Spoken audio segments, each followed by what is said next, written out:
ସିଂହର ପେଟ ହଠାତ୍ ଭାଙ୍ଗିଗଲା।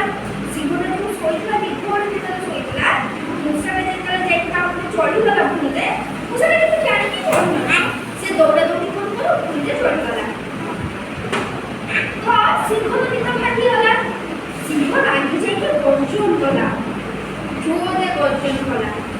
ମୂଷା ଡରିଗଲା, କହିଲା ମୋତେ କ୍ଷମା କରିଦିଅ, ମୋର ଭୁଲ ହେଇଛି, ଆଉ ମୋତେ ତମେ ଆଜି ପାଇଁ ଛାଡ଼ି ଦିଅ, ମୁଁ କିନ୍ତୁ ଦିନେ ନା ଦିନେ ତମର ଉପକାରରେ ଆସିବି।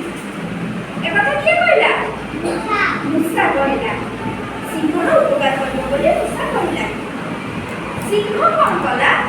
ହସିଦେଲା। ମୂଷାର କଥା ଶୁଣି ହସିଦେଲା, କହିଲା ତୁ ଏତେ ଛୋଟ ଜୀବଟେ, ତୁ ପୁଣି ମୋର କି ଉପକାର କରିବୁ? ସିଂହ ଏମିତି କହିଲା।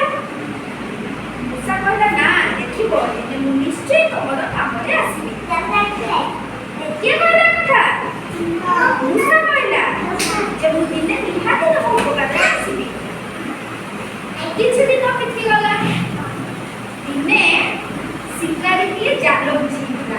ଶିକାରୀ କ'ଣ ବିଛେଇଥିଲା? ସିଂହ ସେଇ ଜାଲରେ ପଡ଼ିଗଲା।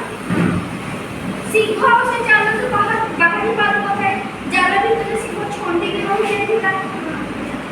ସେଇ ବାଟ ଦେଇ ମୂଷା ଯାଉଥିଲା। ମୂଷା ଦେଖିଲା ଯେ ସିଂହଟି ଜାଲରେ ପଡ଼ିଯାଇଛି।